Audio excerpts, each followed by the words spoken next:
Bem-vindo à Tribo TDAH, o podcast que perfoca a sua vida. Eu sou a Tata Finoto. Esse é o podcast para você, que é desatento, hiperativo e impulsivo e deseja descobrir mais sobre o transtorno de déficit de atenção e hiperatividade. Essa é a nossa tribo, nosso lugar para aprendermos juntos, sem julgamentos. Aqui também tem espaço para quem não é TDAH, mas quer nos entender melhor. Hoje nós vamos terminar nossa roda de conversa sobre TDAH, Masking e Mirroring. Então venha discutir como isso afeta TDAHs, autistas, pessoas com superdotação e outras comorbidades.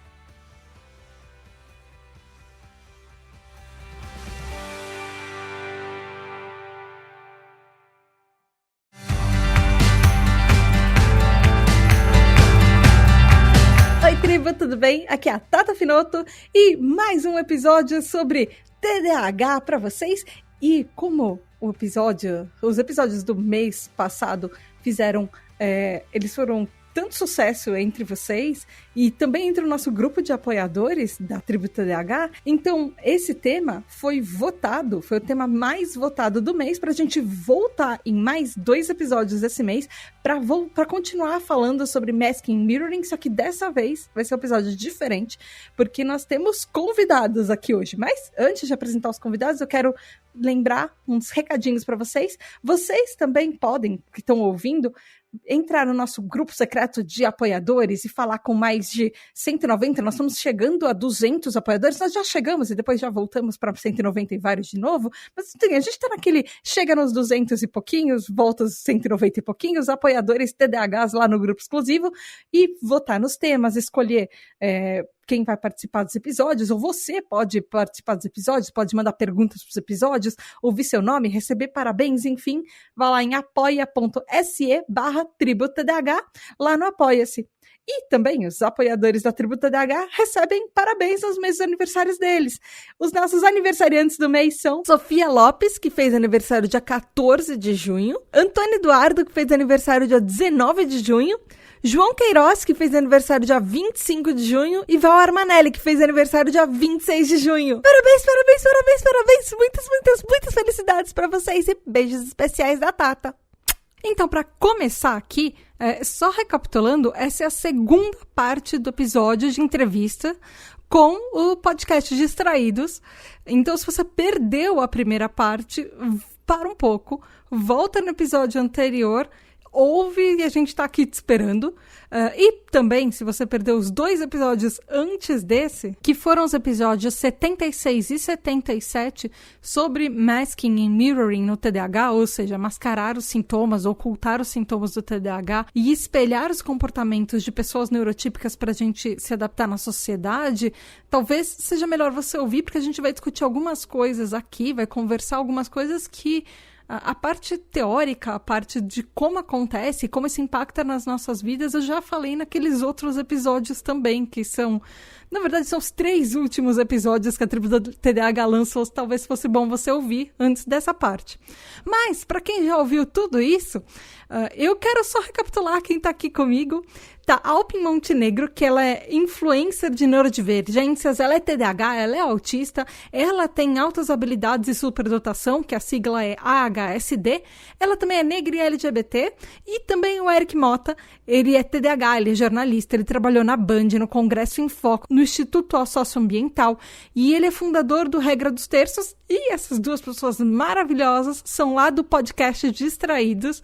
Eles criaram esse projeto, que é um podcast sobre neurodivergências, e eles estão aqui comigo de novo nesse episódio, na segunda parte desse episódio. Então, bem-vindos de novo! E obrigada por estarem aqui. Aê! Oi, gente! Antes do episódio começar, ouvinte, a gente vai tentar ser o mais descontraído possível. Não sei, é uma conversa entre 3 TDAHs, isso daqui pode ter rumos que a gente não espera, mas eu quero, assim como nos outros episódios do mês passado, fazer um alerta de gatilho. A gente provavelmente vai tocar em temas mais emotivos, que podem ser sensíveis para algumas pessoas. Muito provavelmente não são os melhores episódios para você ouvir em locais públicos. Principalmente porque os últimos 2 episódios sobre Masking e Mirroring, a quantidade de pessoas que falaram que elas choraram e se debulharam em lágrimas com os episódios foi gigantesca, então eu deixo só para deixar um aviso, você pode ser uma pessoa que não chora, e tá tudo bem não se emocionar, tá tudo bem isso não mexer com você, e você só ouvir por ouvir, mas pode ser que mexa, enfim, eu acho melhor, só por segurança, deixar esse aviso aqui.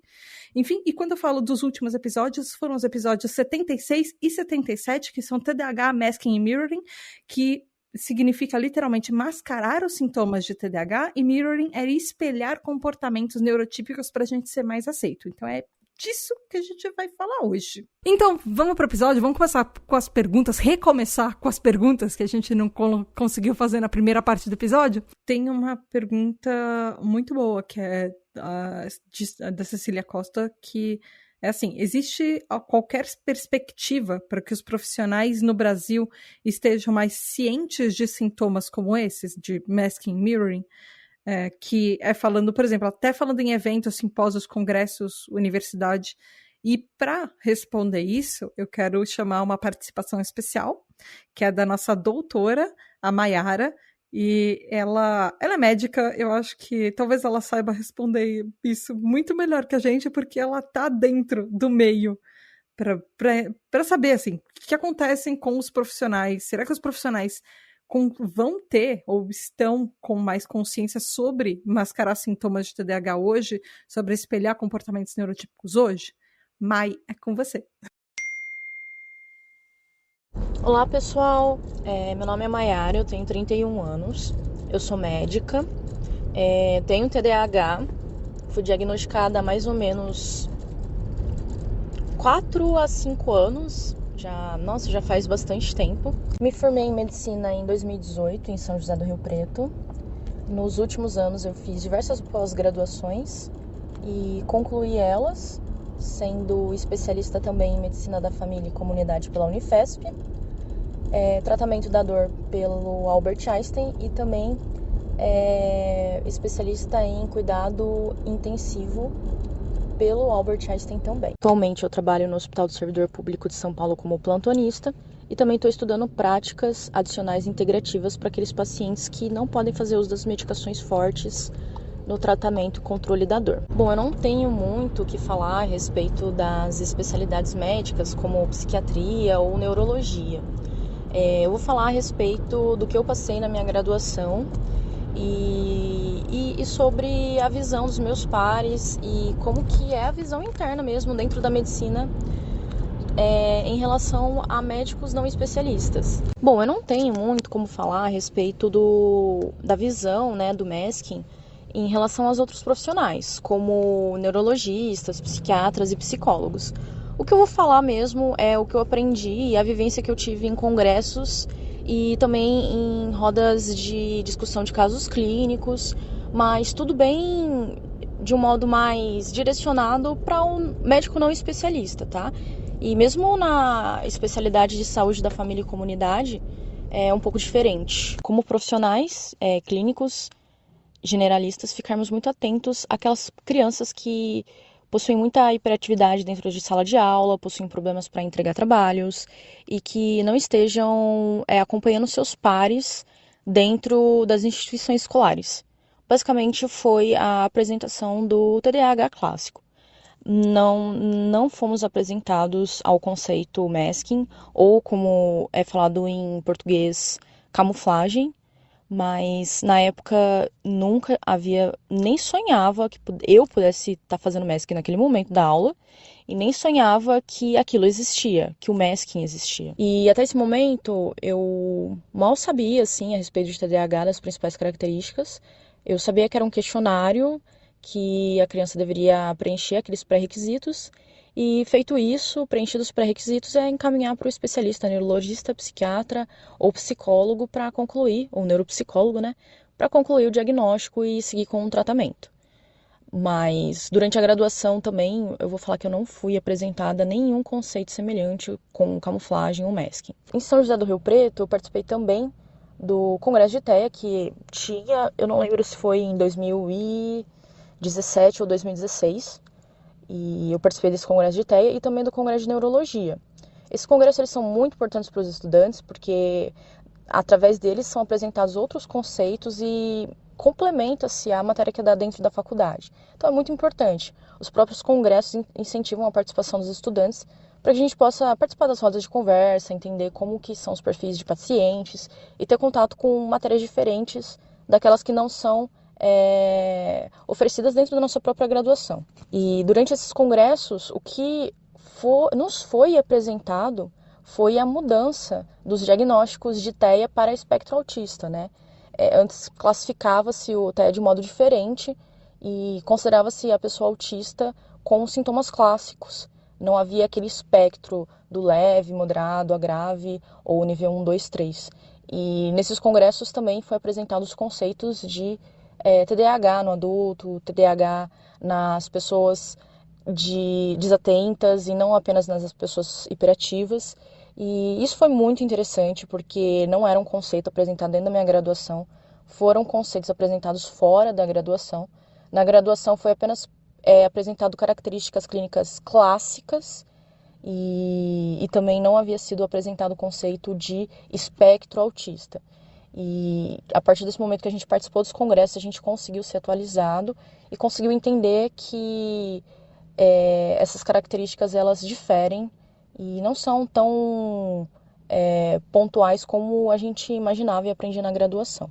Mas mesmo durante esses congressos, a camuflagem não foi apresentada. O que nos foi apresentado é que algumas pessoas teriam traços e que elas conseguiriam se adaptar perante a família, a escola, e que dessa forma atrasaria o diagnóstico tanto de transtorno do espectro autista quanto de TDAH. Então, por isso, eu não fui apresentada ao conceito de masking ou camuflagem em si, que eu acredito que seja um conceito muito novo, mas eu fui apresentada a respeito e alertada a respeito da lógica, né? Foi me apresentado sobre esses pacientes que tinham essa capacidade de conseguir se adaptar e possivelmente teriam um diagnóstico tardio. Na pós-graduação de saúde de família e comunidade, a coisa anda um pouco diferente, porque eu, como médica de saúde da família, eu acompanho o crescimento e desenvolvimento neurológico infantil. Então, eu faço puericultura e a partir do momento que a criança chega para mim, bebezinha, eu acompanho o crescimento e desenvolvimento dela. Na medicina de saúde da família, a gente já tem um conceito diferente, que é o crescimento e desenvolvimento infantil. Então, a gente já observa aquela criança e já observa como ela está e o que deve ser feito para conseguir se adequar e conseguir manter esse crescimento e desenvolvimento infantil. Não é falado também em si do conceito pontualmente como masking, mas já é falado a respeito de crianças que possuem um perfil de TDAH desatento ou um perfil de TEA leve com TDAH e já é falado para se ter mais atenção no desenvolvimento dessas crianças. Então já tem um cuidado um pouco maior. O masking em si, a apresentação do conceito masking ou camuflagem, não é dada na especialização, mas a gente já é alertado a respeito de pacientes que possuem um QI mais alto, uma habilidade mais intrínseca de conseguir se adaptar, porém não com problemas e nem com menos sofrimento por causa dessa adaptação. Sofrem, têm problemas tanto quanto um TEA e um TDAH clássico. O masking não é motivo de adaptação, não é motivo de não sofrimento. Pelo contrário, essas pessoas elas também estão em sofrimento, elas também estão se esforçando, às vezes, muito mais do que outras pessoas e para conseguir atingir aqueles níveis e aquela expectativa externa, né? Mas, enfim, é isso. Eu espero que tenha sido um pouquinho esclarecedor. Eu acredito que esse conceito já esteja um pouco mais consolidado dentro da neurologia e psicologia. Embora eu tenha algumas dúvidas, mas eu acredito que esteja assim. Eu não foi me apresentado na graduação e nem na especialidade, né, de saúde da família, mas eu aprendi sobre o conceito de masking estudando de modo externo e me esforçando um pouco mais para entender. E o que mais, na verdade, me ajudou e o que mais me desenvolveu a respeito disso foi quando eu fui diagnosticada e eu comecei a correr atrás. Não, gente, peraí, como assim? Eu sou TDAH? Como eu sou TDAH? Por que eu sou TDAH? Então, aí, a partir do momento, eu comecei a estudar um pouco mais e comecei a entender mais esses conceitos e cheguei no masking, mas por mim, não pela graduação. Pelas minhas especialidades e pela minha graduação, me foi apresentado a lógica por trás disso. A gente não nomeia isso. E a gente apenas fica em alerta a respeito desses pacientes que têm essa capacidade de se adaptar. Mas o masking, o conceito masking, a palavra masking, em nenhum momento foi usado mesmo para conseguir classificar esses pacientes, né? Eu acredito que seja um conceito muito novo. E é isso, então espero que eu tenha ajudado vocês. E é isso. E eu queria voltar um pouquinho no que a gente estava falando. Alpin, você estava falando que você fez bastante mascaramento no consultório. E tem uma pergunta da Andrea que é isso. Ela pergunta assim, é verdade que o masking ocorre mais nas mulheres e nas meninas? Eu não sei se ele... Assim, eu respondendo, Tata, eu não sei se ele ocorre mais, porque, como eu falei nos episódios, gente, não tem estudo sobre isso. As pessoas não estudam masking. Só que eu acho que talvez por uma pressão social por ser mulher, ou, por exemplo, por ser uma pessoa percebida como mulher na sociedade a qualquer momento, a gente tem máscaras no lugar que elas são bem...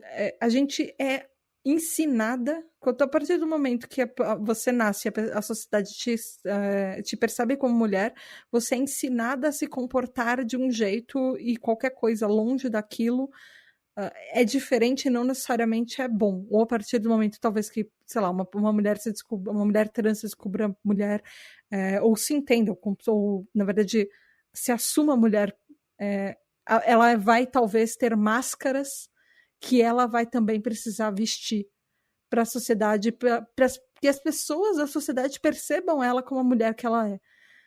E eu acho que tem muito, e eu acho que talvez no TDAH e neurodivergências tenham muito isso pelo fato de nós sermos mulheres neurodivergentes. Precisa ser, sei lá, a menina quietinha, a menina que é boazinha, a menina que é educada sempre e não vai sair por aí correndo e fazendo caos e respondendo para todo mundo e essas coisas. Pois é, imagina uma menina com TDAH, hiperatividade, subindo em árvore e aquela coisa toda e, né? E a cobrança, prazer, né? Porque Tata, a gente... foi minha infância. Aí eu falei por cima de ti, teve uma hora que eu acho que cortou aqui. Não, é porque eu era essa menina que subia em árvore. Tá, tu era essa menina. Caía no muro. Sim! Que se ralava toda, né? Eu era assim também. Eu falei que eu quebrei meus dentes no parquinho. Então... Eu vivia ralada, tipo, com o joelho, com o dedão do pé, assim, todo... O pessoal falava tampão do dedo do pé. Nossa. Cortado ali, assim, porque... Eu tirava muito, eu perdia muito, meu. Gente, eu não tinha... eu não tinha limites. Eu era bem assim... Tinha uma construção na frente da nossa casa, assim, quando a gente era criança. A gente subia a escada, né? Do pedreiro, não tinha nem sido feita a escada. A gente subia na laje e pulava de lá de cima, assim, num monte de areia. Sabe? E aquilo ali, para uma menina, para crianças TDAH, né? Que a gente gosta de adrenalina, geralmente, isso aí é a vida, né? Tu vai subir numa altura ali e saltar de lá de cima. Mas, e a gente vive numa sociedade que muito presa a estereótipos de gênero, né? Então isso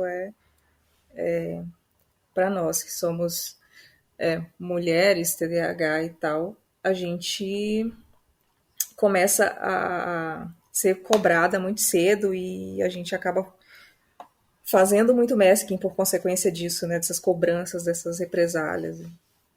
Porque tem que ser senta igual a mocinha, e a gente tende a não seguir muito essas regras, né? Essas coisas que parecem simples, mas que as pessoas observam e ficam incomodadas com a gente. Falam, olha, não é assim que a menina se comporta. Eu ouvi muito isso. Principalmente se a gente nasceu nos anos 80, que era a era da meia calça, que você precisava ir com meia calça pequena, com vestidinho rodado para as festas. Nossa, as minhas meias calças nunca duravam. Nunca duravam até o começo da festa. Mas... eu sei que a pergunta foi relacionada às mulheres, mas é que eu lembrei de um caso aqui que, cara, é o absurdo do medo do julgamento. Como eu falei no episódio anterior, Tata, quando eu tive lá aquela crise depressiva e fui morar na Bahia, fui passar as férias na Bahia e acabei morando, eu fiquei morando com meu pai. E meu pai é caminhoneiro, eu andava muito com meu pai de caminhão. Ele tinha uma caçamba e tal, aqueles caminhão que carrega areia, brita, essas paradas.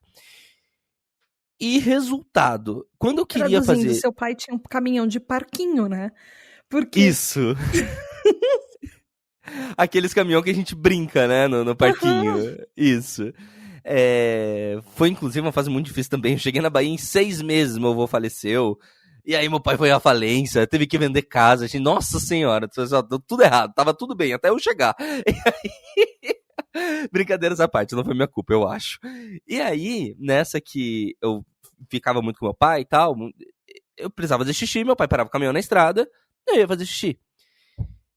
E eu não sei o porquê demônios. Às vezes eu ficava nervoso quando eu ia fazer xixi, não conseguia mijar, e aí eu ficava mais nervoso porque o meu pai tava vendo que eu tava parado e que eu não tava mijando, e eu começava a imaginar que o meu pai estava vendo que eu não estava mijando. Primeiro que o meu pai não estava vendo que eu não estava mijando, mas eu imaginava que o meu pai estava vendo que eu estava mijando e que o meu pai sabia que eu estava com dificuldade de fazer xixi.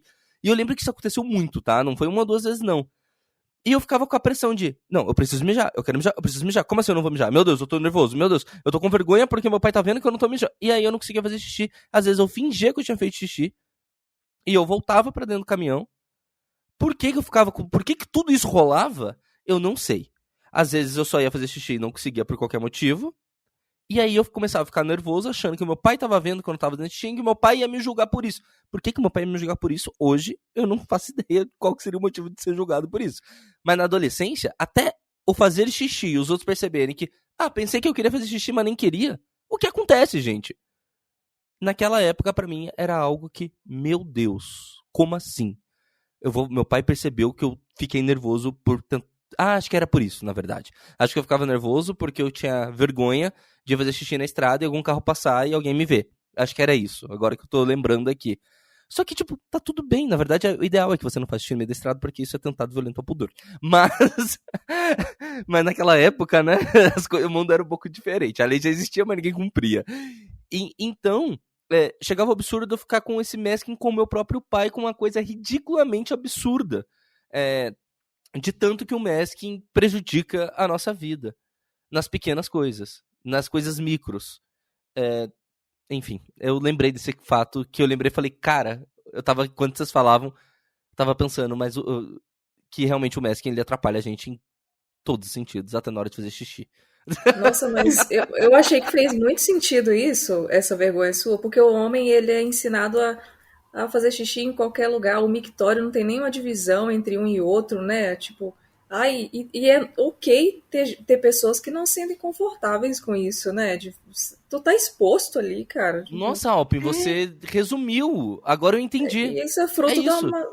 Nossa, cara, isso é muito constrangedor. Eu não ia querer. Eu fico pensando, gente, se eu fosse uma pessoa, né, designada homem ali ao nascer e tal, tivesse um pênis, eu não ia querer mijar no meio de todo mundo, não. Eu acho que eu ia ser a criança que faz xixi no banheiro desde pequena, assim, escondido. Mas agora você falando, eu lembrei que acontecia mesmo. Eu ia também em mictório e eu não consegui. Tinha gente do lado. E aí eu ficava nervoso porque a pessoa do lado tava vendo que eu não tava conseguindo fazer xixi. Primeiro que ninguém tava vendo. Começa por aí. Hoje eu sei que ninguém tava vendo. Mas na época, pra mim, era um evento de, meu Deus, a pessoa tá vendo que eu tô aqui parado. Mas ninguém tá vendo, fora, mas... não tô conseguindo mijar. Ninguém tá vendo, mas pode ver, pode acontecer da pessoa ver. E tu tá... É uma intimidade sua, né? Sim, não, eu só tô dizendo que ninguém... Eu só tô dizendo que ninguém tá vendo no sentido de que não deveria... É que provavelmente ninguém estava prestando atenção em mim. Mas sim. O medo de ser julgado pelos outros, e nunca foi medo de tamanho ou algo assim, de verdade, não foi, eu falaria na boa. Era o medo só da pessoa ver que eu não tava mijando. Eu juro por Deus que era exatamente esse medo. Nossa, cara. Sim. Cara, que louco. Eu não tinha pensado nisso. Já entramos no assunto de xixi, falta o cocô agora, tô brincando. Gente. Bota isso aí, eu demorei pra cagar na casa dos outros, demorei muito pra cagar na casa. Hoje eu cago. Se me chamar na tua casa, me der dor de barriga, eu vou cagar no teu banheiro. Eu demorei. Eu não. Hoje em dia eu vou, tipo, eu penso, cara, eu não vou segurar não. Eu cago no banheiro público, cago no banheiro do shopping, entendeu? Eu levo pra viagem, quando eu viajo, eu levo aquele cheirinho que você faz o spray na privada antes de fazer alguma coisa, mas isso assim, em viagens, porque eu vou ficar no Airbnb, mesmo no Airbnb, eu sprayo. Ai, eu tô nem aí. Não, eu não consigo. Tem uma pergunta que eu achei bem boa, que Thais Silva pergunta assim: queria discutir mais sobre questões sociais, como receber, por exemplo, uma educação de qualidade e não receber uma educação de qualidade. Por exemplo, se você teve uma educação de qualidade, você estudou em boas escolas, teve bons professores, será que o TDAH pode não ter sido um problema para você nessa fase e por isso você não recebe o diagnóstico quando você sente essas dificuldades, por exemplo, depois da faculdade, e ao mesmo tempo, se você teve uma educação ruim, veio de escolas ruins ou mais humildes, ou, por exemplo, um contexto psicossocial ruim de pobreza, violência, analfabetismo, se isso podem culpar o seu comportamento e o seu desempenho no futuro, por exemplo, faculdade, pela má formação no passado. E por isso você não recebe o diagnóstico, ou seja, não tem saída. E aí ela pergunta assim, como diferenciar alguém que vive nessas condições e tem TDAH e alguém que vive nessas condições e não tem TDAH?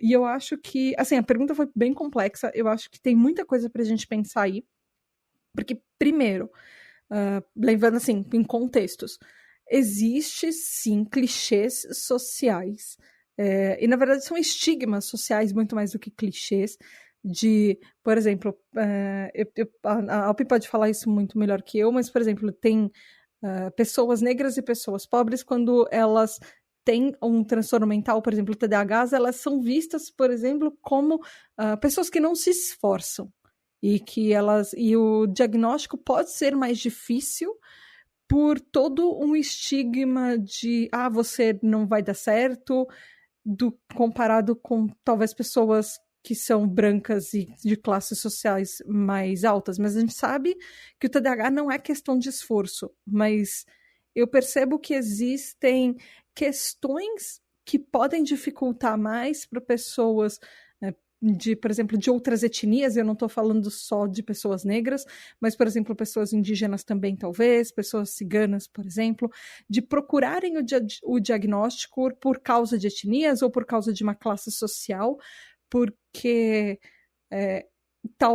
o diagnóstico nem sempre é uma opção, não só por ele ser caro, mas porque muitas vezes o meio onde você está não acredita em diagnósticos. Acredita que isso é uma designação do indivíduo, que a gente é responsável pelas coisas que a gente faz e se a gente não dá certo é porque a gente não vai dar certo.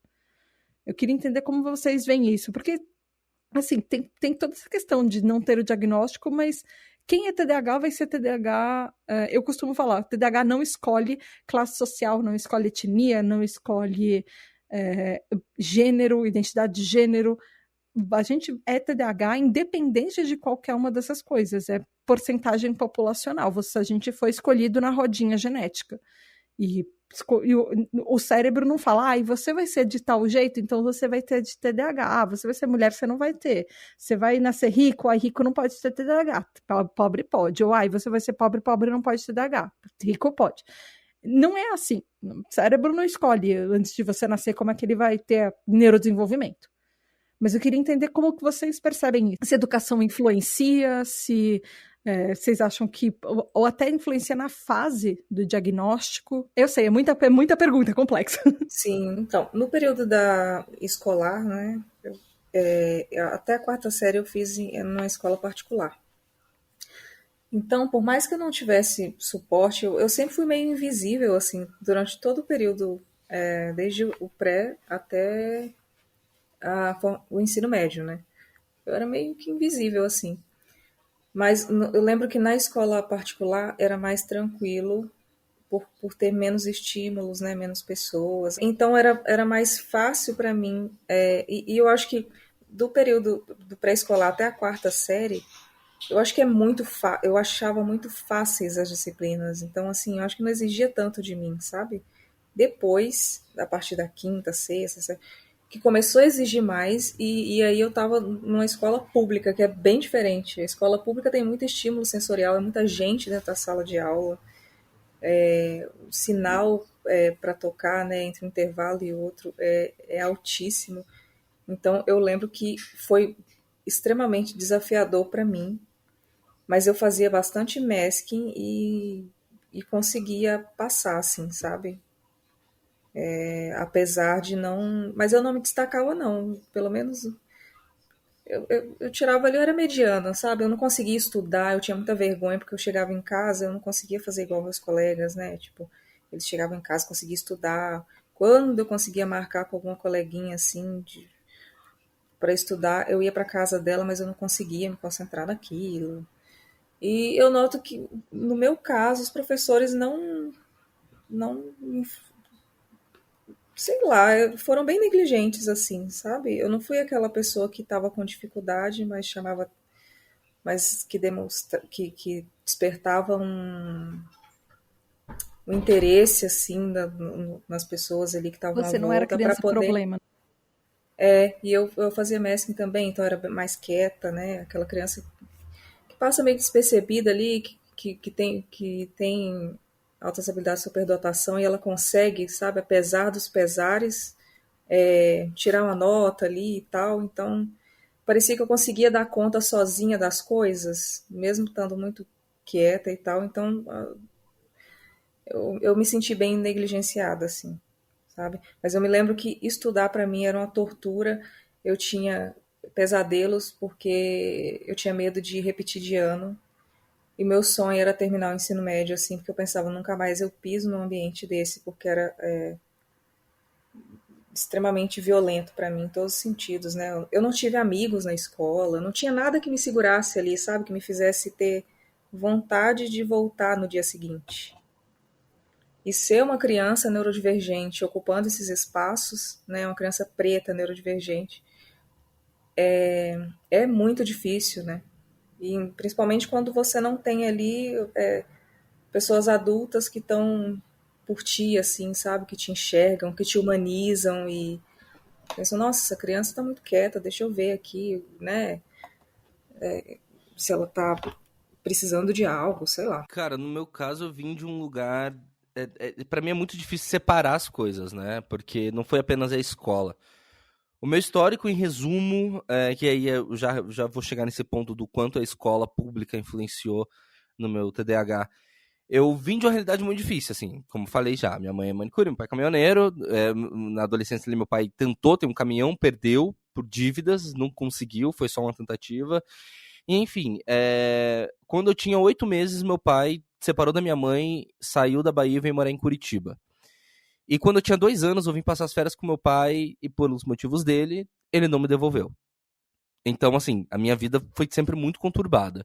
E aí, 1 ano depois, meu pai... Acho que eu nunca falei isso em público, assim. Mas, enfim, agora foi. 1 ano depois, meu pai ajudou minha mãe a vir para Curitiba. E ali eu voltei a conviver com a minha mãe, mas ainda assim eram 2 casas.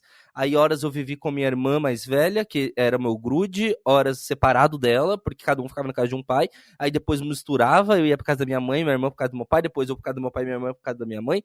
E de repente os 2 juntos, os 2 separados, sempre foi uma zona. No meio de tudo isso, tem vários problemas aí, no meio de tudo isso, que foi muito difícil pra mim lidar. Problemas esses que só pararam, envolvendo pessoas da minha família, que eu não vou expor, que só pararam quando eu tinha 19 anos e que eu me impus e falei, essa palhaçada acabou hoje na história dessa família, e de alguma maneira aquilo resolveu. Até hoje eu olho e falo, caramba, porque eu só tinha 19 anos, eu resolvi uma treta mesmo, assim, enfim. Coisas que envolvem outras pessoas, eu não vou falar aqui, mas eu passei por muitos traumas, tá? Traumas, que eu posso contar pra vocês, não vou falar aqui no ar, mas mesmo que não gostaria que ninguém passasse.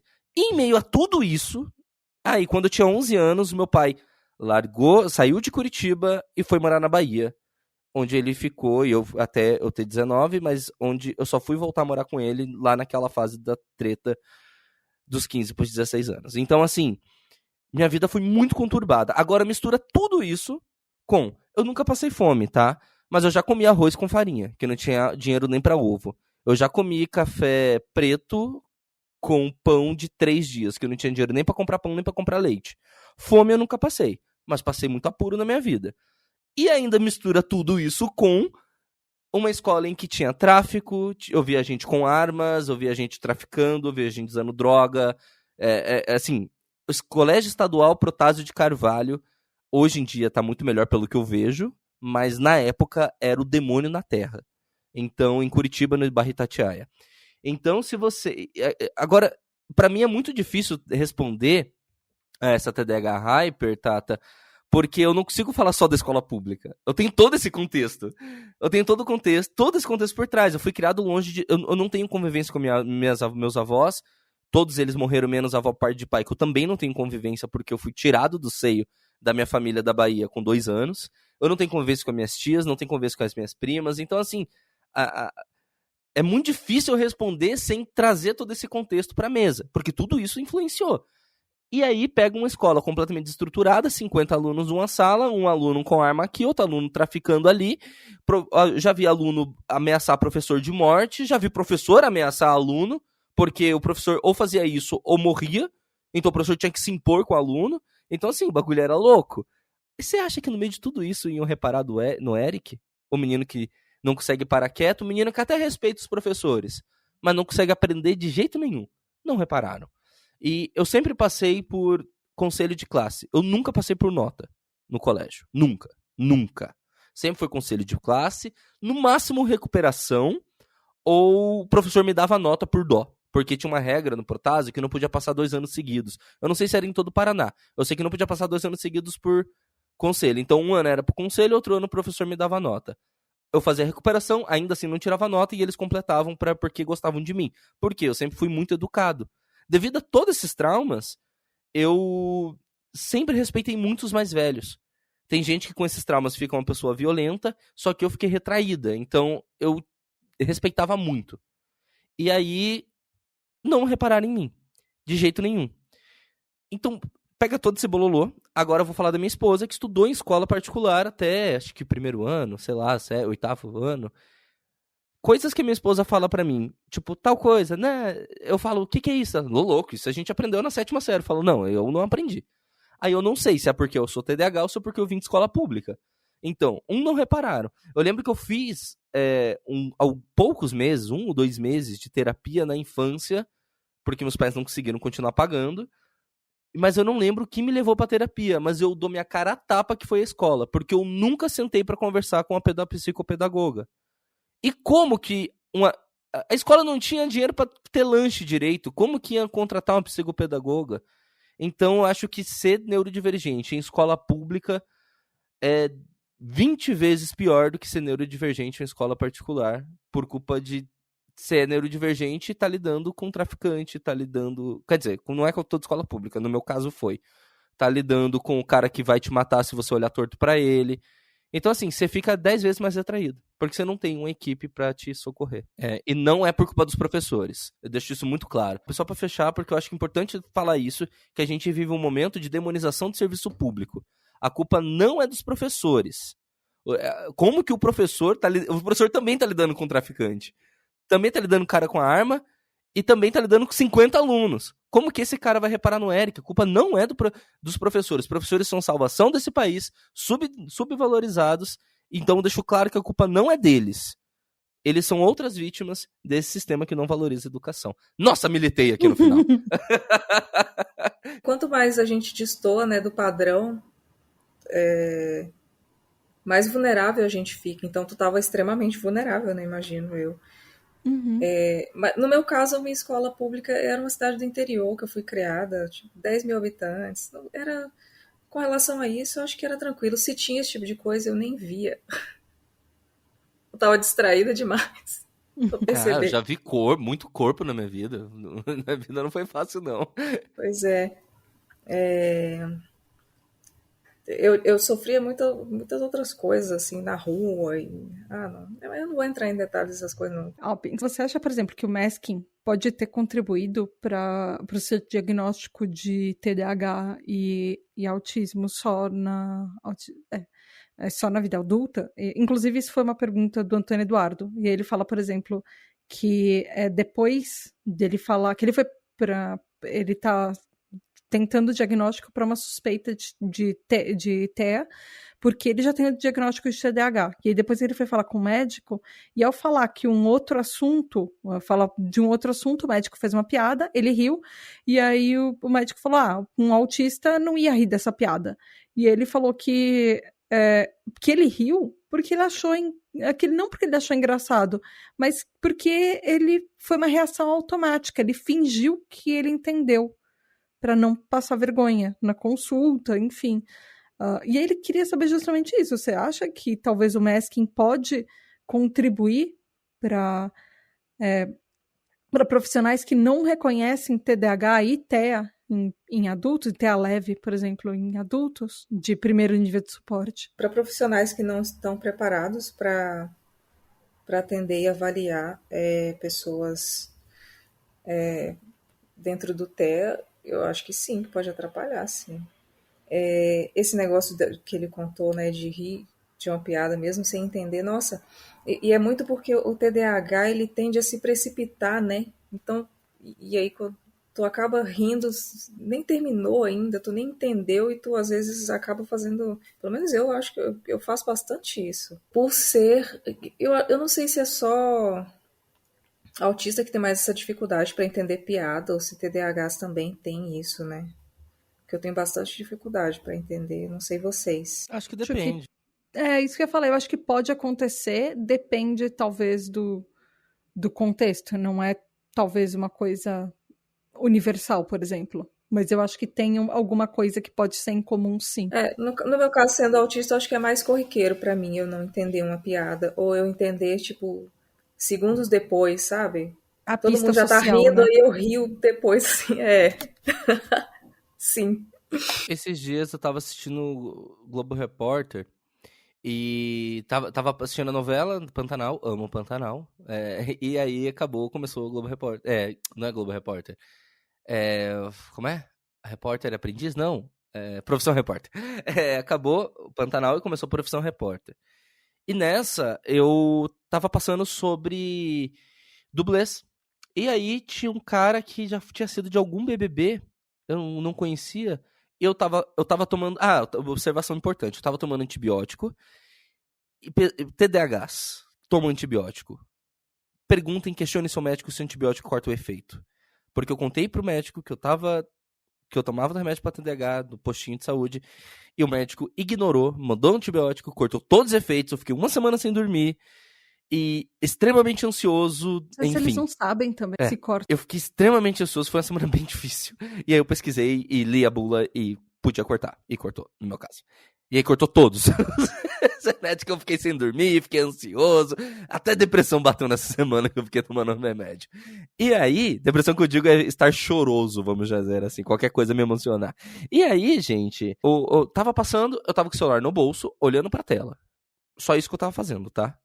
Aí a minha esposa falou alguma coisa do cara, que é um BBB, e começou a falar sobre o que ele tava falando.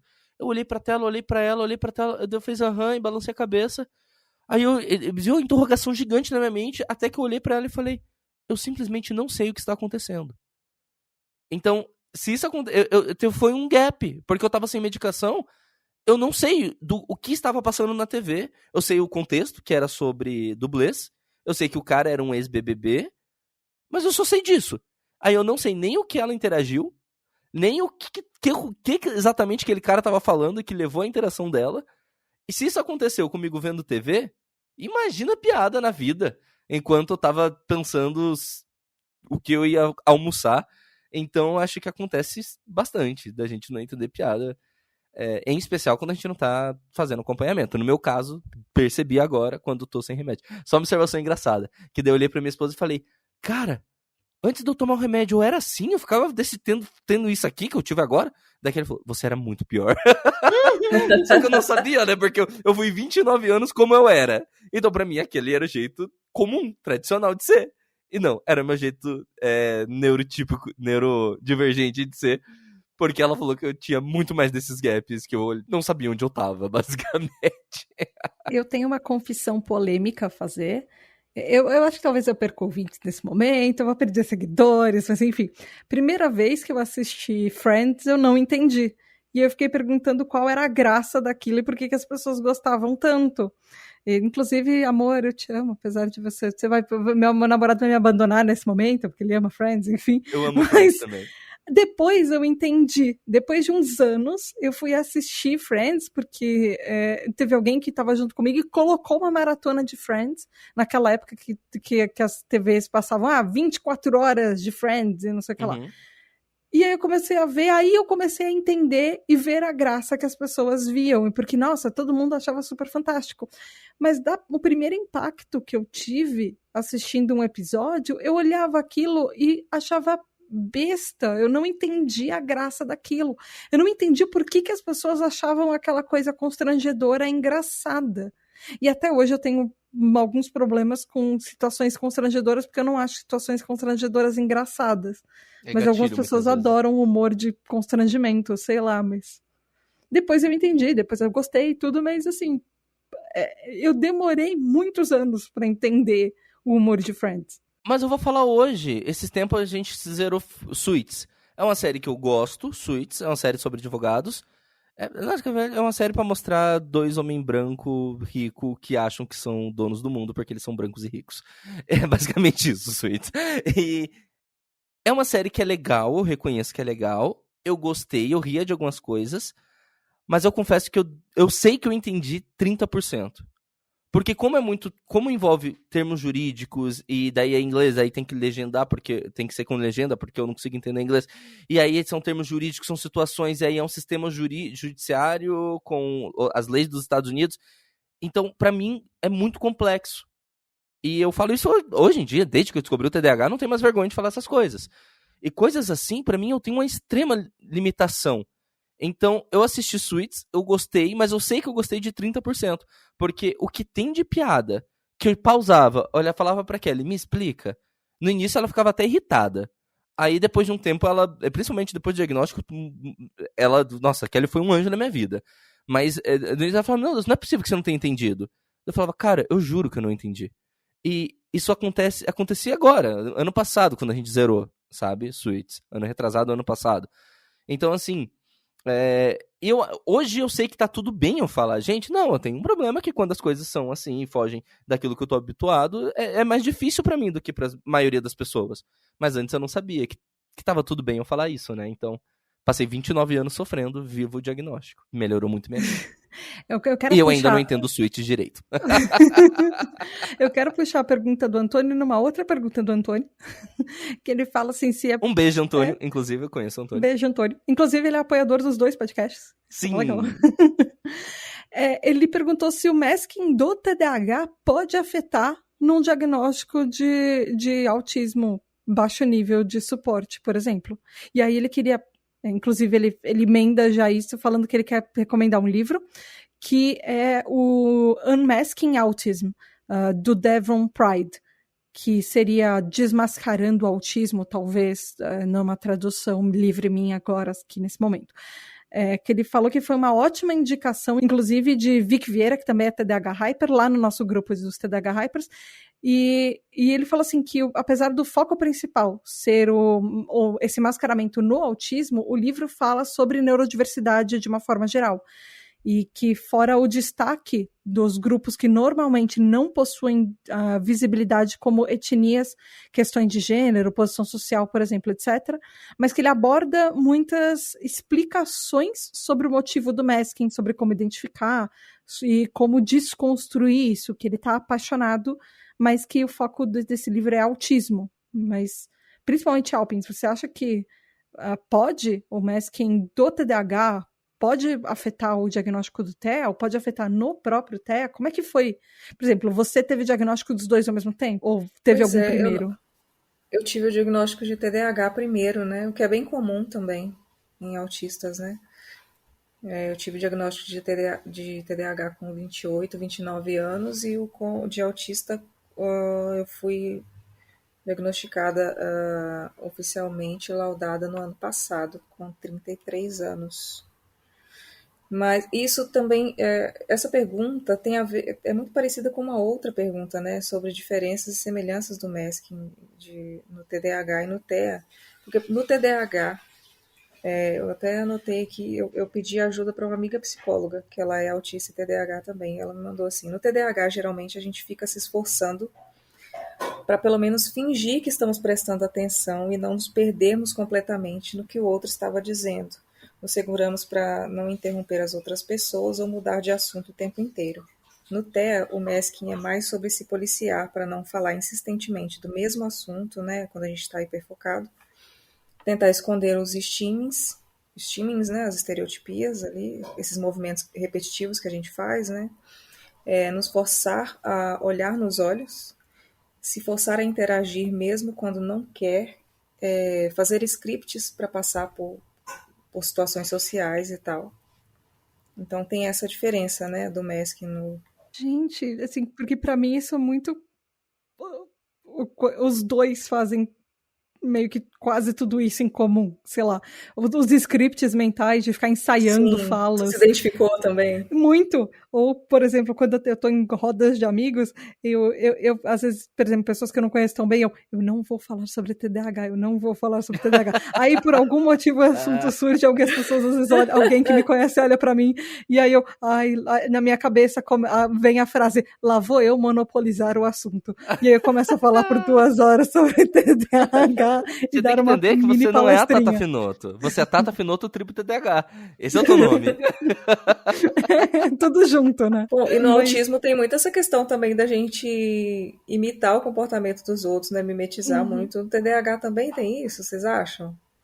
Eu Vocês acho são que só um TDAH? pouco, mas talvez não no mesmo nível, eu não saberia dizer a diferença. Mas, por exemplo, a parte da estereotipia, hiperatividade é uma estereotipia. Então, não ficar, por exemplo, quando criança, balançando o pezinho na mesa, ou não ficar batucando o lápis na carteira, ou mesmo em escritório, aquela caneta que tem muita gente que odeia, que é aquela caneta de clique. Nossa. Sim. Para um TDAH não ficar clique, clique, clique, clique, clique toda hora com aquela caneta, é um esforço pensado, não é um esforço que a gente faz. Por exemplo, tem uma caneta de clique aqui, eu não vou mexer nela. Você coloca um TDAH numa cadeira de rodinhas, num escritório, é um esforço consciente não sair girando no trabalho, e eu falo isso por experiência própria. Vai andar por toda a empresa da As cadeira. meninas estão vendo aqui, durante essa gravação inteira, eu já virei um pau de selfie de tudo quanto é jeito. Eu abro, fecho, viro, desviro, mordo. Sim, mordo. Eu já tomei 5 xícaras d'água, entendeu? É isso. Eu tô mexendo no cabo do fone de ouvido aqui. Se a gente tivesse gravando com um vídeo, nossa senhora, aí talvez eu já tivesse até, tipo, gente, tá bom, já 2 horas, vamos parar, eu quero mexer minha mão. Eu quero ficar mexendo no meu tripé. Mas são estereotipias diferentes do TDAH e do TEA, Sim. mas a hiperatividade é uma estereotipia pra gente. Pois também. eu não tinha me ligado nisso. E realmente, né? É uma estereotipia. Eu nunca tinha pensado Eu sobre. mesmo, eu tô sempre, antes, quando minha barba tava maior, eu ficava sempre mexendo na barba. Hoje meu cabelo tá maior, eu tô sempre mexendo no cabelo. E Eu também, hoje, vocês estão percebendo, especificamente, né? eu estou mexendo no cabelo e no tripé. E no pau de selfie. Vocês devem ter percebido. Eu tinha trabalhos, a maioria das agências que eu trabalhei tinha a infame cadeira de rodinha. Eu desistia, dependendo de onde meus colegas estavam sentados, eu não andava. Eu sentava na cadeira e me empurrava até a mesa do coleguinha para falar com o coleguinha sentada na cadeira de rodinha. Por quê? Porque dificultar a vida se eu posso rodar na cadeira de rodinha até o por essas coisas que eu falo que a gente é muito mais legal, Tata. A gente, TDAH, é muito mais legal que o neurotípico, entendeu? Muito mais legal. Sou obrigada a concordar. Alexandro Posvar, eu acho que é Posvar, eu não sei se é Poswar, eu acho que é Posvar, enfim, perguntou assim, se alguém pode se apresentar como uma pessoa autista como um efeito de masking, entre aspas, bem convincente de TDAH. E eu fiquei curiosa. Eu acho que não, porque quando tem um diagnóstico de TDAH, ele já é meio que a última opção e os especialistas descartaram absolutamente qualquer outra coisa que você pode ter. E o autismo e o TDAH, eles podem ter muitas coisas similares, mas eles ainda têm coisas que são muito opostos, assim, opostos polares, assim. Então, eu acho que pode ser que um autismo não seja diagnosticado, mas mascarar por exemplo, uma pessoa que tem um diagnóstico de autismo, mascarar isso como um diagnóstico de TDAH, eu não sei o quanto isso acontece. Eu acho que não são coisas diferentes para ter diagnósticos, a menos que seja uma pessoa que tem as duas comorbidades. Eu acho que não dá para você receber o diagnóstico de um mascarando o outro. Eu não consigo responder essa pergunta. Como dizia aquele meme lá da Glória Pires, não sou capaz de opinar. Mas acho que a Tata foi no ponto, né? Sim, é possível você esconder um em outro, mas você inventar um pra esconder outro, acho que não. Ou mascarar tão bem um que você parece com os sintomas do outro. Porque o masking é uma adaptação social, então a gente mascararia ser um neurotípico, não outro neurodivergente, na minha lógica. Não, assim. E essa premissa leva a crer, puxando ao extremo da interpretação dela, que um é superior ao outro. Leva a crer que ser, por exemplo, TDAH é menos, entre aspas, grave do que ser autista ou vice-versa. Entendeu? Essa lógica de eu prefiro, Deus me livre, eu prefiro que acho que eu sou TDAH do que eu sou autista. Quer dizer que os dois são muito ruins, mas TDAH é menos ruim que autista ou o contrário. Então eu acho que e ninguém vai pensar, porque é ser neurodivergente de qualquer jeito. Pode existir alguém que pense assim? Claro que pode. Mas eu acho meio... Porque o impacto... Eu digo por mim, eu vivi 29 anos como sendo neurotípico, né, pra sociedade, e quando eu me coloco, não, gente, eu sou TDAH, eu sou neurodivergente, o impacto das pessoas é como assim? Você tem um transtorno mental? Como assim? Um transtorno psicológico de ordem... Oi? Então, eu imagino que não seria muito diferente se eu falasse que eu tenho autismo em nível de suporte 1. Entende? Quero dizer? Então... Mas pode existir alguém que ache, mas eu acharia uma tolice você nivelar qual transtorno é melhor eu ter. Não, se for melhor, é melhor não ter nenhum, né, gente? Enfim, é a minha opinião. Porque pra mim tá tudo no mesmo balaio, mas eu entendi a pergunta dele. Só não acho que é aplicável. Eu achei que a Alpin ia complementar com mais alguma coisa. Eu também! Ficou e a Tata olhando a Alpin. Sim, eu aqui. A Alpin tava Sim. tipo... Outro mundo aqui. 3 TDAHs acontece.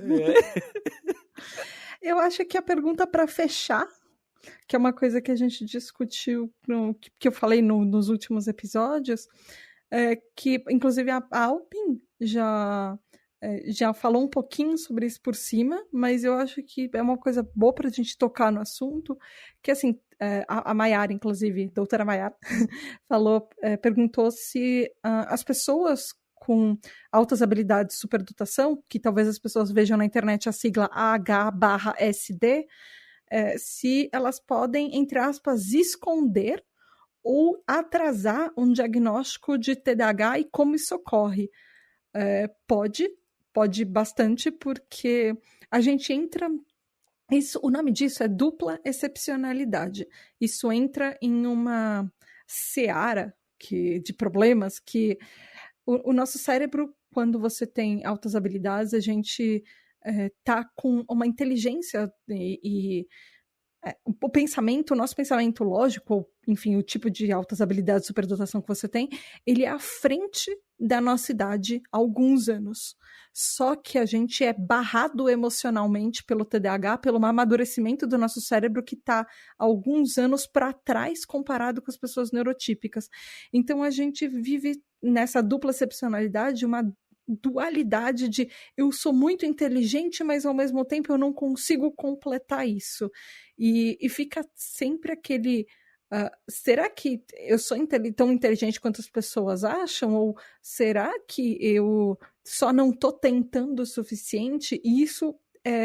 inclusive, esse foi o único material que eu encontrei, um estudo científico a respeito, falando justamente isso, que o diagnóstico pode ser atrasado quem tem a superdotação um diagnóstico de TDAH, ou pode acontecer que o diagnóstico nunca vem, porque a pessoa tem uma superdotação e meio que os dois se equilibram, mas ao mesmo tempo eles são opostos.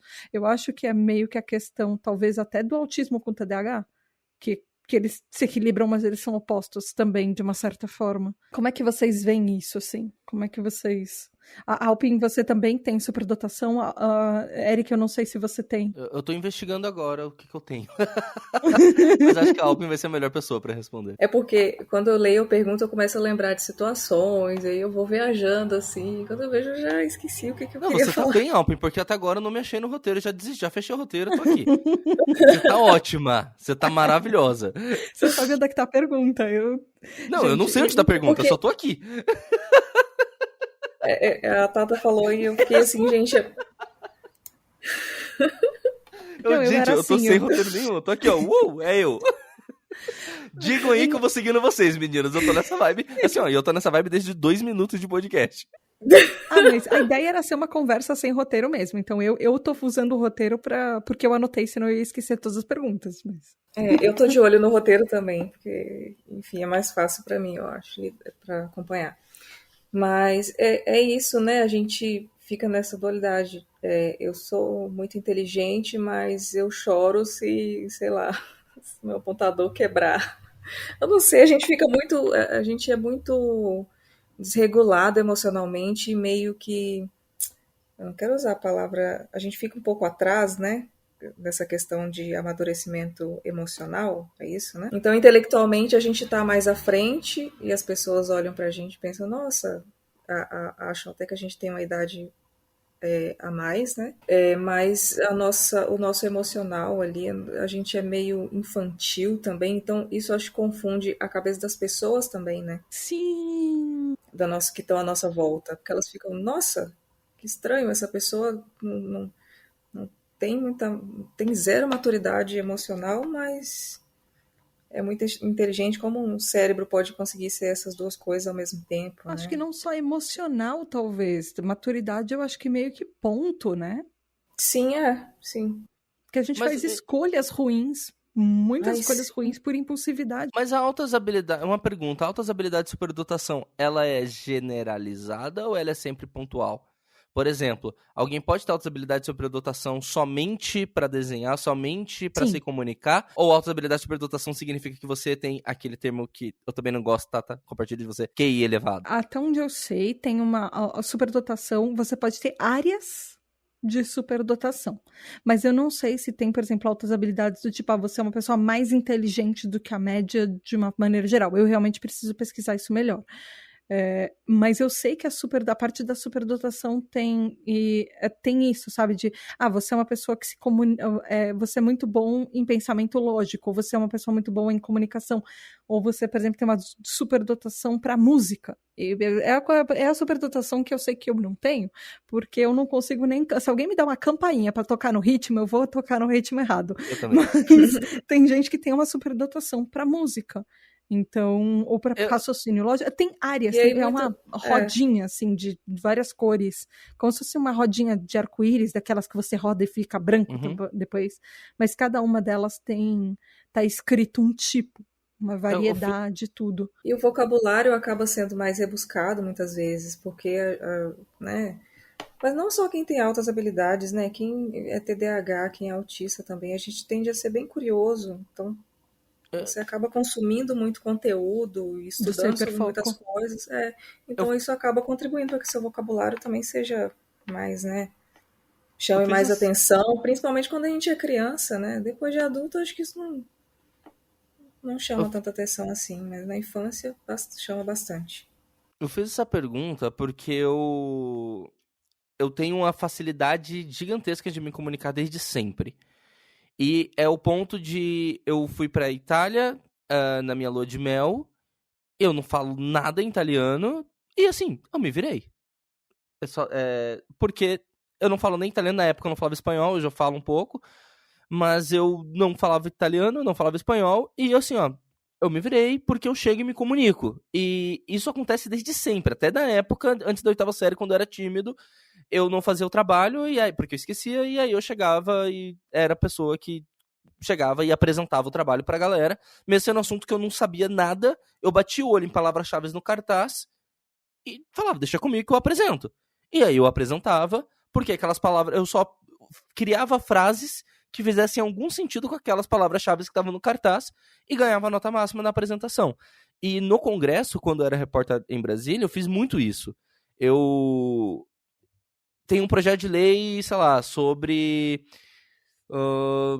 tem reforma tributária. Eu não entendo nada de economia, mas eu bastava parar 5 minutos, passar o olho naquele projeto, ler 2 matérias sobre e podia me deixar meia hora no ar, falando sobre o assunto. Que eu ia, assim, ó, eu ia. Eu tinha uns tópicos, anotava tópicos e vambora, deixa comigo. Deixa comigo que eu vou segurando aqui enquanto precisar que eu segure. Tanto que eu era a pessoa que a equipe de São Paulo falava, Eric, deu problema aqui no VT ou no coisa tal, XYZ, o convidado tá demorando, eu preciso que você entre, que você segure até eu te liberar. E eu era essa pessoa no Band News TV. Que eu entrava, eu era o repórter que, tipo, eles sabiam que eles podiam contar. Tipo, putz, o cara desmarcou, chama o Eric, dá qualquer assunto pra ele que ele fala. E dito e feito. Podia ser um assunto que eu não tava por dentro. Me dava 3 minutos, eu batia o olho e eu segurava no ar. Então, se puder existir uma alta habilidade de superdotação em uma área muito específica, a minha certamente é a comunicação, porque nisso eu consigo ficar falando por horas a fio, sem perder a linha de raciocínio. Ou se eu perder, eu faço uma amarra que ninguém nem percebe que eu perdi e sigo tocando. Mas... Sim. E por que eu fiz tudo isso? Porque se isso existir, eu acho que isso dificultou e fez demorar muito o meu diagnóstico, com certeza. Porque eu tive 2 terapeutas em Brasília, já adulto, ambas falavam de eu ter ansiedade e ninguém falava de eu ter TDAH.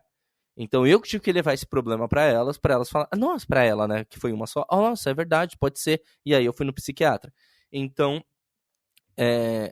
certamente, se eu tiver, não sei se eu tenho, estou investigando, fazendo exames de imagem dia 13, tô ansioso por esse exame que eu vou fazer dia 13 pra saber exatamente o que eu tenho.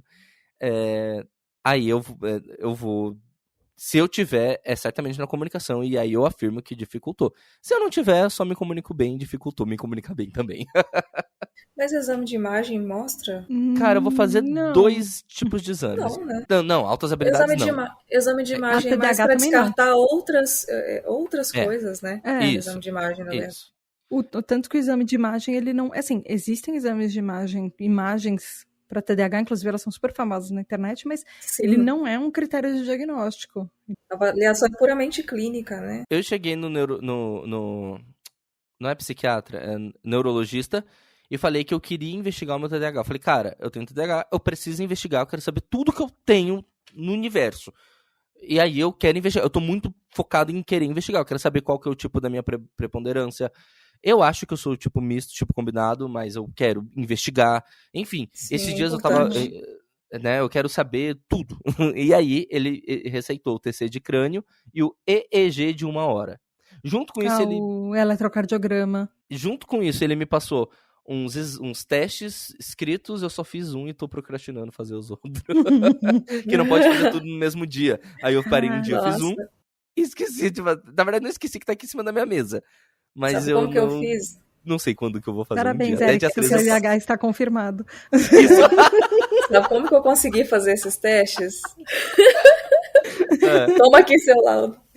A médica, a psiquiatra, o neuro, não sei, que me avaliou com TDAH, ela foi fazendo os testes, ela teve que fazer comigo, colocando uma régua e lendo pergunta por pergunta e me explicando pra eu conseguir fazer o teste. Tipo, sozinha, eu jamais conseguiria fazer sozinha. Deus me livre. Eu fiz 2 testes de altas habilidades e foram testes diferentes em fases diferentes da minha vida. Um foi aos 7 anos, quando foi a primeira vez que eu fui para psicóloga, e ela, para justamente investigar o que tinha comigo, as queixas, por exemplo, da minha professora, que eu não prestava atenção na aula e tudo, ela me passou um teste e foi, acho que provavelmente foi quando ela descobriu o meu TDAH, contou pros meus pais, ninguém me contou, enfim. E ele era um teste para criança, assim, tinha imagens, a gente brincava, ela conversava comigo, era mais uma conversa, enfim, eu não sabia o que estava rolando. Eu tava com uma pessoa legal que tinha uma casinha de boneca gigante de 4 andares, cheia de boneca, tinha um monte de brinquedos cheio de coisa ali. Nossa, tinha carrinho e tinha bolinhas e tinha, enfim, eu só tava brincando e alguém tava me fazendo perguntas e eu tava me divertindo. E aí a segunda vez foi quando eu tinha 17, porque eu fui fazer um acompanhamento, esse foi muito focado, eu fiz um acompanhamento psicológico porque, tal qual TDAHs na época de fazer escolhas, eu não sabia o que prestar para vestibular. Eu estava entre coisas muito parecidas como diplomacia, psicologia, medicina e tinha mais alguma coisa, talvez história, enfim, alguma coisa assim. Enfim, eu estava eu era tal qual um TDAH, eu queria eu queria biológicas, eu queria humanas, só não queria de exatas. Sim. Mas enfim, e aí acabou dando publicidade, propaganda e marketing para mim. Mas foi um trabalho de uns 2 meses e uma das sessões foram 2 meses. Acho que sim, foram alguns meses. Ela aplicou um teste de altas habilidades, enfim, antes chamavam teste de QI, eram várias coisas, parece aqueles testes de lógica para você preencher para vaga, e ele tinha um tempo. E aí eu tenho certeza que eu teria, até hoje, eu fico me culpando por não ter ido melhor, porque eu me distraí no meio de alguma pergunta e eu podia ter respondido uma pergunta ou outra a mais se eu não tivesse me distraído no meio do caminho. Mas aí foi assim que eu descobri a superdotação. O TDAH, obviamente, me atrapalhou respondendo umas 500 mil perguntas, porque eu sei que eu podia ter respondido mais. Droga. Se eu não tivesse me distraído no meio do caminho. Mas muita gente descobre que tem altas habilidades de superdotação fazendo esses testes para entrar em empresa muitas vezes mesmo, né? Sério? Andrea Werner, se eu não me engano, Andrea Werner descobriu que tinha o QI acima da média. Nossa, eu posso estar muito enganada, eu vou até confirmar com ela depois, né? Porque se eu estiver enganado, você tira isso. Mas ela descobriu fazendo um teste para um trabalho, e daí depois eu acho que ela procurou um profissional para avaliar direitinho, sabe? Mas ela descobriu nesses testes aí de empresa. Eu nunca fui bem nesses testes de internet, gente. Eu falho miseravelmente em todos eles. Eu consigo ir bem em lógica e tal, mas só que eu não tenho paciência, eu começo a ficar irritada. Então eu paro ali na 12ª pergunta e já não suporto mais. E às vezes eu erro. Eu não erro porque eu não sei, eu erro porque eu fico agoniada e eu aperto qualquer coisa, assim, no impulso, sabe? Às vezes sem querer, eu dou a resposta e... Eu perco perguntas porque eu fico ansiosa com o cronômetro e às vezes eu leio várias vezes para não marcar errada e quando eu vou ver eu não marquei nenhuma porque o tempo acabou. Eu odeio perguntas cronometradas. Sim. Esses testes não são nada inclusivos, né? Eles não são nada bons, ponto. Sei lá. Eles não são nada. E uma coisa legal também de frisar das altas habilidades, mas eu posso estar enganada. Eu morro de medo, eu não confio muito na minha memória. Eu passo informações para as pessoas, depois eu fico assim, será que isso realmente aconteceu? Eu inventei isso. Mas para as altas habilidades, tu precisa ser estimulado, né? Logo ali, tipo, na infância e tal. Quem não é estimulado, geralmente aquilo pode se perder, né? Se eu não me engano, ou tu acaba não desenvolvendo muito e tal, porque não recebeu estímulo, não... Tu já ouviu falar sobre algo assim? Não, mas eu já ouvi que isso pode acontecer com qualquer coisa. Se você, por exemplo, você pode ter uma propensão a ser bom em alguma, por exemplo, música. Eu poderia ser boa em música se eu tivesse estimulada, mas eu nunca desenvolvi interesse, ou, sei lá, ninguém me colocou numa escola de música e eu nunca desenvolvi alguma coisa que poderia ser boa. Mas eu acho que ao mesmo tempo, se você tem uma, por exemplo, porque altas habilidades de superdotação é uma neurodivergência. Então você nasce com aquilo. Então, talvez você não desenvolva para aquela área, mas talvez de alguma outra forma essas altas habilidades se mostrem em você. Mas faz muito sentido o que você falou, porque se a gente não desenvolve uma coisa, a gente não pode saber que a gente é bom naquilo se a gente não descobriu. Tem um amigo meu, o Valcir, ele é o famoso W, quem me acompanha sabe que sempre fala do W, a Alpin já não aguenta mais ouvir falar do W. Ele é meu melhor amigo, foi meu padrinho de casamento, ele fez a minha cerimônia, pra vocês terem ideia, e ele é doutor em economia, a tese de doutorado dele, ele fala sobre as habilidades não cognitivas das crianças, e em resumo, o W vai me matar, porque eu vou resumir 10 anos de estudo de uma maneira com certeza muito porca da minha parte, mas em resumo do que eu entendi da tese dele, não quer dizer que eu esteja certo, ele diz que a conclusão da tese de doutorado dele em economia, economia, é que tudo influencia nas habilidades não cognitivas das crianças, inclusive se a criança é filho de pais separados, se a criança vive em uma situação precária, se a criança tem mais horas de matemática ou mais horas de artes, então acho que o que a Alpin falou tem sentido no geral mesmo, até com base nesse estudo do W. Mas eu só queria contar para vocês sobre o meu teste, para encerrar essa parte do meu teste, mostrar para as meninas, sei que tá ouvindo, não vai dar para você ver, talvez eu tire uma foto e publique até no Twitter. Vocês estão vendo aqui a primeira pergunta, né? Estão vendo que aqui embaixo tem umas bolinhas. Agora eu vou traduzir que a sua letra parece a minha, meio ilegível, horrível. Assim. Não, horrível. É horrível. Gente, a pergunta é a seguinte, você que está nos acompanhando. Orientação temporal, de 0 a 5 pontos. Em que dias estamos? Dia 1, entre parênteses, 1 ponto. Dia da semana, 1 ponto. Mês, 1 ponto. Ano, 1 ponto. Semestre, 1 ponto. Aí vem o Eric e faz dia 1. Vou voltar. Orientação temporal, 0 a 5 pontos. Em que dia estamos? Dia 1. Eu tava no dia 23. Eu fiz 23 pontos. Gente, essa pergunta é muito confusa. Dia da semana. Eu fiz 2 pontos, porque era segunda. Aí segunda, domingo e segunda. Mas você tem que saber de cabeça? Porque eu não sei, eu em nenhum momento sei o dia do mês que eu tô. Às vezes eu não sei o mês que eu tô. Outro dia eu olhei no computador, não vou mentir. Mas enfim. Mas não tinha que fazer ponto. Tinha que colocar o número 23. E eu só percebi que não existia que o ponto é o ponto que o neurologista vai me dar para depois ele fazer o cálculo. Só que as meninas estão vendo. Eu fui fazendo esses pontinhos aqui embaixo. E aí quando chegou no ano, eu falei, não vou fazer 2022 pontos. Aí eu li de novo. Aí eu falei, é o ponto que o neurologista vai dar pra cada coisa que eu acertar. Eu fui fazendo ponto. Mas aí ele devia estar muito explicado. Esses pontos não deviam estar pra você, pro seu questionário aí. Não. Gente, mas você falou de se distrair, Tata. Eu parei e falei, vou fazer isso aqui. 1, 2, 3. O meu diagnóstico vai ser burro. Eu sei que não é, mas eu não resisti à piada. Vai ser distraído.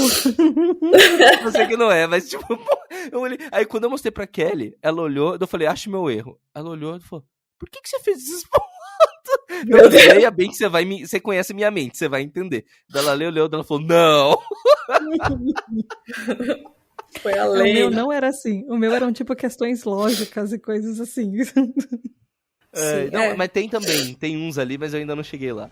Mas enfim, eu achei esse momento engraçado, queria compartilhar.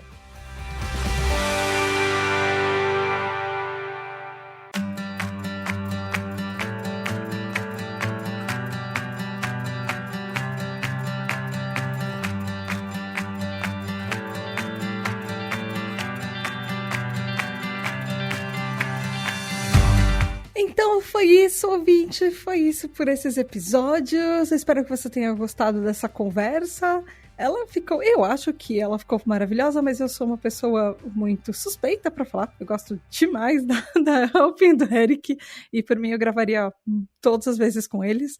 Mas, enfim, gente, espero, honestamente, ouvinte, eu espero que vocês tenham gostado e que tenham tirado, de repente, alguma dúvida que você tenha, que não sei, o episódio te emocionou, não te emocionou, Conta pra gente nas redes sociais, @tributadh, tanto no Twitter quanto no Instagram.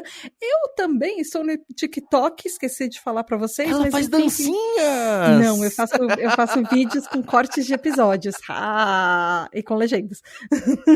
Ou seja, eu não apareço nos vídeos geralmente, porque, gente, eu tenho uma preguiça de aparecer nos vídeos, mas enfim.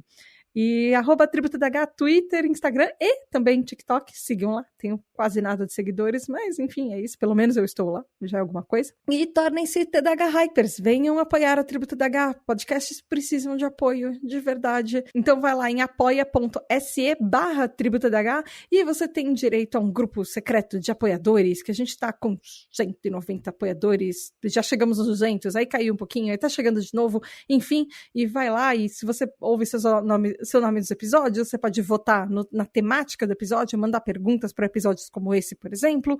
Enfim, vai lá, apoia a Tributo DH. E Eric Alpin, foi maravilhoso vocês dois estarem aqui. Vocês também têm um podcast maravilhoso que é o Distraídos. Eu acompanho, eu adoro ouvir vocês lá. E eu acho uma iniciativa muito legal, porque a gente precisa de cada vez mais podcasts neurodivergentes nessa podosfera. A representatividade de vocês é extremamente importante. Deixem o podcast. Falem do apoio de vocês também, porque vocês têm um apoio e... Gente, vocês não fazem... Se você tá ouvindo e você não faz conteúdo, os podcasts só sobrevivem por causa de vocês. Nós somos podcasts pequenos e podcasts que não têm patrocínio, enfim, a gente precisa, assim, urgentemente, da ajuda de qualquer pessoa. E, assim, a partir de R$3 você já ajuda um podcast que você gosta, sabe? É um cafezinho por mês, é quase nada.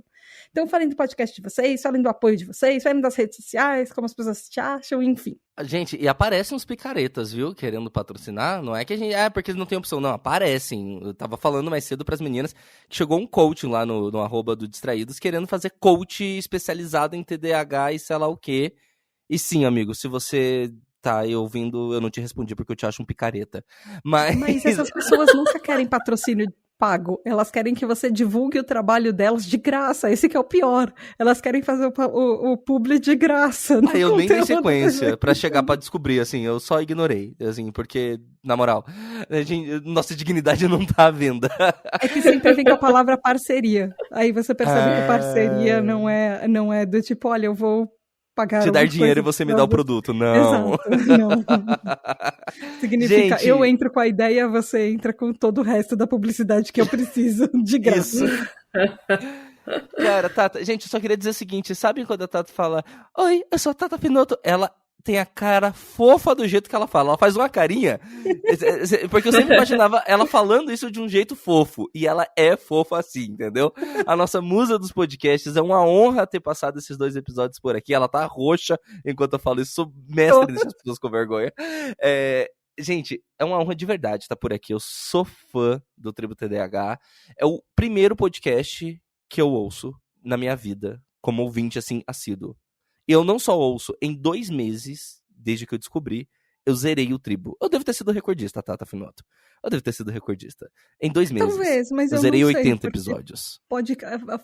Hiperfoco de TDAH, você tá assim, ali no topo. Tá entre eles, tá entre os top. Mas, gente, de verdade, eu sou fã, muito obrigado a todo mundo que acompanhou.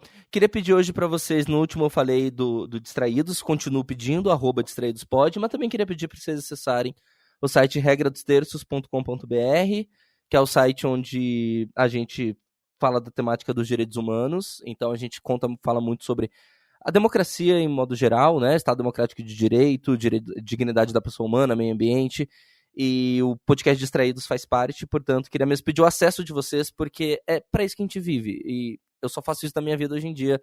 Se vocês só ouvirem, já ajuda. E a Tato falou pra falar, e se vocês puderem apoiar também, no apoia.se/podcast Distraídos, a partir de R$3, você já nos dá uma moral, porque a gente depende disso pra viver hoje em dia, que a gente quer viver fazendo conteúdo pra vocês. Tata e Alpin, a gente precisa conversar, não hoje, que hoje eu tenho que tomar quentão com a minha sogra, mas a gente precisa conversar pra gente fazer um podcast juntando uma galera só pra falar abobrinha que não seja TDAH. Vocês precisam participar lá do Café com TDAH. Eu já me escalei, já pedi pro Antônio, ele que não me chamou ainda, fica aqui denunciado. Então, é que não é o que o Antônio não te chamou, eu também faço parte desse. Inclusive, os ouvintes que não estão, que não sabem, tem um filho da tribo TDAH, que é feito por TDAH Hypers, por apoiadores da tribo, que chama Café com TDAH, ou TDAH Café, enfim. Sabe, escritório que tem muito chefe e pouco funcionário? Só que o podcast todo mundo é chefe, então todo mundo dá uma ideia e ninguém vai pra frente, porque é justamente isso que acontece. São todas as pessoas TDAHs e vamos gravar sobre isso, aí todo mundo, vamos! Cri. Todo mundo se empolga com a ideia, todo mundo esquece que precisa gravar efetivamente. Eu vou organizar, mas eu tô falando pra gente falar de novela, falar de BBB, eu tô falando sério, eu não tô Lá brincando, de Pantanal. não. Eu vou organizar, deixem comigo, eu vou chamar vocês. Eu organizo essa zorra e vamos fazer. Gente, eu sou lá o objetivo é isso, é falar sobre qualquer coisa, é falar com besteiras, inclusive. Entendi. Gente, venham falar besteiras comigo no @Eric Mota por aí, ERCK Mota com T só, @Eric Mota por aí em todas as redes sociais, inclusive no YouTube, que eu prometi no último episódio que ia ter começado os vlogs sobre o dia a dia de um TDAH, e agora vai ter que estar no ar. Então se você tá ouvindo agora é porque já tá no ar, se não tiver no ar você me cobra, mas você não precisa me cobrar porque tá no ar. Dessa vez eu cumpri, gente. Eu acho, eu espero, seja o que Deus quiser. Beijo, obrigado, até a próxima. Alpin, você deixe suas redes sociais. Obrigada por participar, gente. Vocês são maravilhosos, é isso. Eu tô muito feliz. Ai, gente, eu fico emocionada e eu meio que eu fico sem conseguir falar, sabe? Eu não sei se vocês são assim também. Não é emocionada de querer chorar, sabe? Mas, tipo, tão feliz, radiante. Mas foi um prazer participar. Eu espero que a gente grave outros episódios juntos, participações futuras e tal. Tanto eu tô lá no Distraídos quanto a gente aqui contigo, no Tribo. Um abraço para todo mundo, para todos os TDAH Hypers e para os hiperfocados lá do Distraídos. E as minhas redes sociais vocês me encontram no @blackout em todas no Instagram, no Twitter, no TikTok, é tudo a mesma coisa, é tudo @blackout. Isso. Black, né? BLACKAUTIE. Eu peço pra soletrar porque eu tenho muita dificuldade, assim, quando alguém fala alguma coisa, em especial quando vem inglês no meio, eu fico tipo, como é que... Eu não sei colocar, por isso que eu peço. Sim, eu jogo no Google e espero uma ajuda divina, assim. Sim, alguma coisa semelhante aparecer ali. Por exemplo, no início dos episódios, Tata, você falou que é sobre masking e sobre o quê? Mirroring. Eu não consigo falar essa palavra. É bravos. Gente, eu vou tomar quentão. Beijo. Beijos, gente. Até mais. Até o próximo episódio. Beijos da Tata. Tchau. Tchau. E muito, muito, muito obrigada aos nossos queridos e incríveis apoiadores, os TDAH Hypers, Gabriel Nunes, Regiane Ribeiro, André Luiz Carvalho, Edu Caetano, Antônio Eduardo, Rafa, Daniel Jimenez, Luana dos Anjos, Rafael Nascimento, Mareu, Juliana Velma, Mari Mendes, Andréia Martins, Marina Pullen, Leonardo Loza, Aline Emia, Luiz Drummond, Lex MF, Ricardo Bruno Machado, Lígia Cassola, Lúcia, Brunner Titonelli, Samuel Eduardo, Leila Sassini, Alexandre Maia, Lucas, Mário Lúcio, Nath Ribeiro, Telo Caetano, Alessandro Torres, João Queiroz, Giovana Lima, Alexandre Presuntinho, Aline Coelho, Gustavo Petri, Juliana Costa, Val Armanelli, João Furtado, Raquel Benck, Isaac Newton, Paulo Alexandre, Maia Canal, Ana Márcia de Lima, Edson de Carvalho, Thomas Versiani, Tabita Moreira, Ananda Krishna, Diego Quinto, Sara Fernandes, Alu, Saulo Valori, Roger Lima, Julia Nagli, Matheus Braga, Gabriele Varão, Aline Ayumi, Juliana Oliveira, Jason Silva, Narcisa, Regis Nazi, Nia Luller, Gustavo Petri, Morzad Sodré, Tali, Michele Felipe Rocha, Bíblia, Ferboni, Roberta, Ana Rodrigues, Graziela Godoy, Raquel Romani, Kel Bonassoli, Giovana Primon, Lígia Mariane, Ellen, Angeli Marina, Rebeca Nicotera, Gabriela Monteiro, Arthur Cantarella, Bruna, Jéssica, Fábio Brunetti, Juliana Cano, Júnior Zaia, Caroline Duarte, Rodrigo Nowak, Rafael Pinheiro, Paulo Augusto, Marta Martins, Caio Ivo, Cássio Plácido, Maria Luísa, Fernanda Tavares, Sabrina de Souza, Marcelo Fragoso, Marcos França, Carol Chalabi, Helena Gouveia, Maria Guizo, Diego Fiuza, Bernardo Ouro Preto, Matheus Rocha, Felipe de Moraes, Bruno Rezende, Bruno Correia, Luiz Henrique Duarte, Antônio Souza, Tony Brandão, André Barcelos, Lincoln, Amauri, Lucas Alves, Rodrigo Santana, Marilda, Titânia, Ravenata, Isis Lobo, Nicolas Rossim, Eliane Padilha, Gabriel, Thalita, Jackson Luiz, Adalto Silva, Natália Nan, Biscoito Bolacha, Ela, Gianluca, Ana Tereza, Gabriel, Felipe Eduardo, Felipe Martins, Karina, Caio Geraldini, Sofia Lopes, Gielson, Clarissa Arteiro, Letícia, Raquel Lousada, Vicky, Marcele, Marco Aurélio, Fernanda Lopes, Nath, Roger Delboni, Paula Simões, Giovana, Zé, Rafael Fernando, Fábio Coutinho, Eric Mota, Ian, Marcos Antônio, Vinícius, Rodrigo, Mônica Becker, Thay, Walter, Mariana Causado, Cecília Costa, Miguel Vitor, Rafael Minato, Juliane Lima, Humberto Miranda, Maju, Lexo, Cláudio Tessarim, Gabriel Berto, Felipe Viveiros, Sandor Tomich, Vinícius Caldas, Giovana Heloíse, Milena Pauli, Guilherme Parma, Sara Campos, Bárbara Lacerda, Carolina Condé, Henrique Andrade, Flávio Jô, Bianca Souza, Natas, Abner Oliveira, Eric Alves, Karine Nunes, Ricardo Lima, Maria Helena, Lucas Tavares.